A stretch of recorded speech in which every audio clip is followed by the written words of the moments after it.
Ciao, my name is Scarpelli and I'm the director of Anbessa. Thank you for watching the film and hello to everybody in Korea. I'm going to share with you what motivated me to make the film. I wanted to make a film which had a unique way of looking at big systems and big kind of projects that everyone in the world is kind of getting swept up in. And one of these projects would be a condominium, which is a way of telling people that they have to live a certain way. This kind of structure is very new in Ethiopia, and the culture is very resistant to things that come from the outside, like this structure, the plan of this structure. So I was curious, what is it like for the people living in the condo, living outside of it, the ones who were displaced by it? And then I met this child who offered a very unique and kind of magical way of dealing with his displacement. The ideas for the film really came from watching a lot, just spending a lot of time with Aslif and seeing what kinds of things he inhabited that were so unique, and also guiding him in that. I like to kind of guide the characters, even though I make documentaries. I guide the characters to be facing certain things in the film. I kind of push them to go and try things so that I can see for myself how they react. So some of these ideas were a mix of his ideas, where I'm just following him and whatever he does I film, and other ones where I kind of provoke him to go and hang out with another kid and see where that takes us. Tips for enjoying Anbessa, I would say just pay attention as much as you can. It's a film with subtitles, obviously, that are in Amharic, but the language itself is very beautiful and it's kind of very iterative. So when mom is telling the story with Aslif, pretend you're sitting there. Just try to be as close to him as you can and try to think about what it's like to be him. Powerful words during this time of COVID. Well, I live in Italy where things were very strict, but this film brings up some important things that all of us can take with us. The most important being that we are the masters of our own creativity. So even if we have a really bad situation that we are uncomfortable with, or that we feel sad, or we feel lonely, just remember that all of us have access to something that can provide some sort of power, and that is our imagination.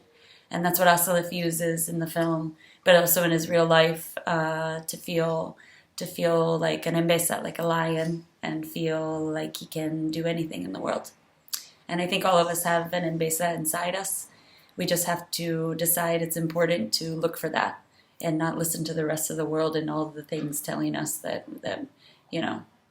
the world is hard and difficult and an adult life.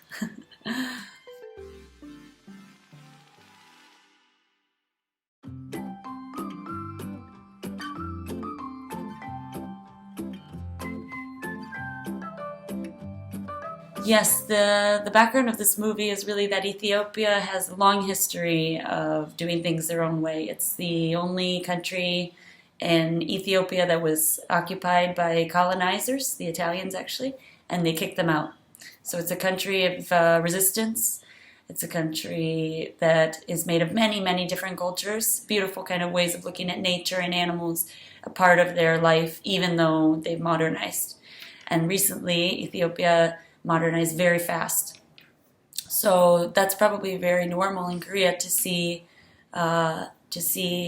big buildings and a city that is with big skyscrapers and with trains. But all of this is very new for Ethiopia, and the people are dealing with it in their own way.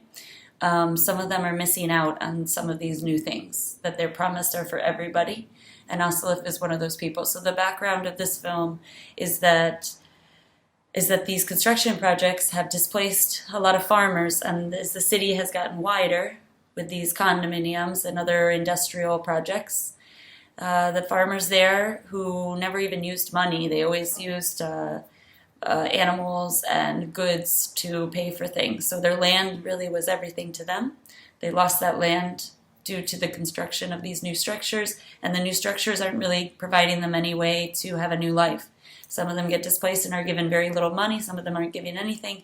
So basically, Asalif is finding himself in between these two communities. There's the farmers still out here, and there's the condo in here. many people, I think, even if they live within either one, they feel like Asalif, where they're in between two worlds because they're in a time of very quick transition.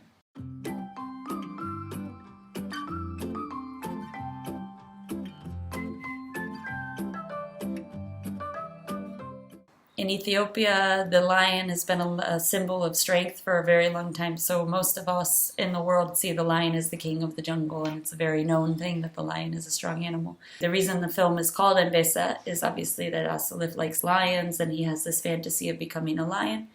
But also the film hopefully shows you what Anbessa really means in Ethiopia.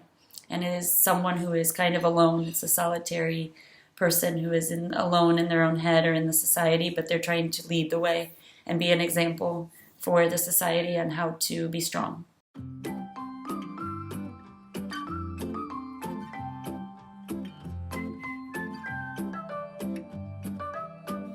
There are a lot of stories in Ethiopia. This one, I think the lesson of this story she tells about a man who comes dressed as a beggar, and then he comes back dressed very nicely, and he gets treated totally differently. That's a story about class and about how we treat people nicer if we think that they're richer. And the man does something in the story, I'll let you watch it, that says, no, if you don't think that the man is important, then I'm going to make you realize that, you know, the dress and all this is an image, and that the man inside is the important thing. So the lesson is really about humility, and a lot of stories in Ethiopia are about humility. I think the best children's stories actually are they're adult stories too, like written stories, books, or oral stories people say out loud. The best ones, I think, are ones that deal with this idea of humility, that the humble man or the humble girl or humble person, someone who doesn't have too much pride and doesn't think that they are the best in the world, in fact, they humble themselves to others, that those people are the ones that we should respect. So I think that's it. Thank you for watching the film, and I hope you enjoy the festival.